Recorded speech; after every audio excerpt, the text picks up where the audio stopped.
All right, guys, today we're going to look at the idea of a function and function notation. Just as kind of an overview to introduce this idea, first off, you need to understand a function has a very specific meaning, a specific definition in math. A function is a relationship between two variables, and we call those inputs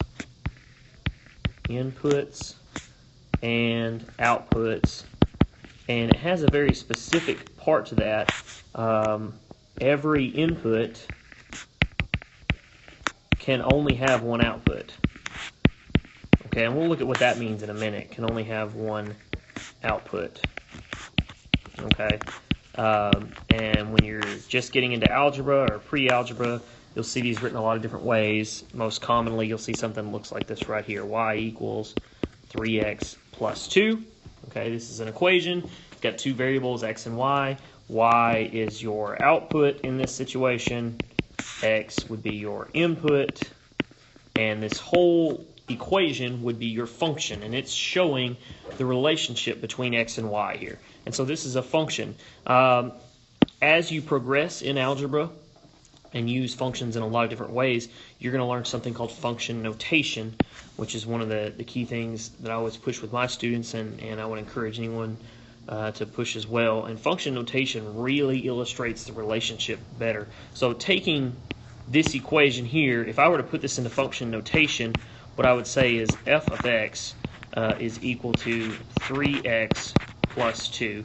And you read this f of x as the function of x, which is a really critical way to understand it, because it really emphasizes, hey, this f of x depends on what I put in for x, which is my input. And so that is a good way to really cement that understanding that, hey, this is more than just an equation. It's a function with a specific kind of relationship. Now, I mentioned the idea, it says every input can only have one output. In other words, looking at this equation, that idea is expressed like this. If I plug in a number for x, like 2, okay, I would plug that into my equation. I would solve it or work it out to generate an output. F of 2, the function of 2, is going to be 8. Okay, the idea that every input can only have one output basically means this. It means every time I plug 2 into my input like I just did, I'm going to get 8. I'm not going to plug it in one time and also get 9 or 10 or something totally different. And the easiest way to actually test this occurs on a graph. And so flipping over to this graph, I have a crudely drawn graph of the function f of x equals x squared. And you'll see this a lot as y equals x squared too. And so I've got both of those written there for you. And you can see my red line illustrates that equation. Well, I mentioned every input can only have an output. Well, your inputs are going to be reflected on the x-axis. That is 100% true.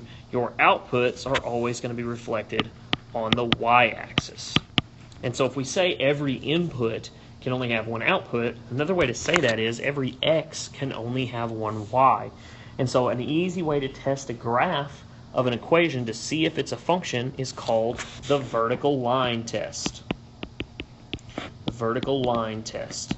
And it's exactly what it sounds like. You essentially draw a vertical line anywhere on this graph, and if it crosses the graph more than one time, that means for that particular x, there were two y's, and so it means it's not a function. So I could put one here, I could put one here, I could put one here, does not matter. And any vertical line that you put on this is only going to cross this graph one time. So this is a function. And so this is just a very introductory video for this idea of function and using function notation. There'll be additional ones to check out later. But make sure this definition sticks with you, and here's something you're going to use all throughout math.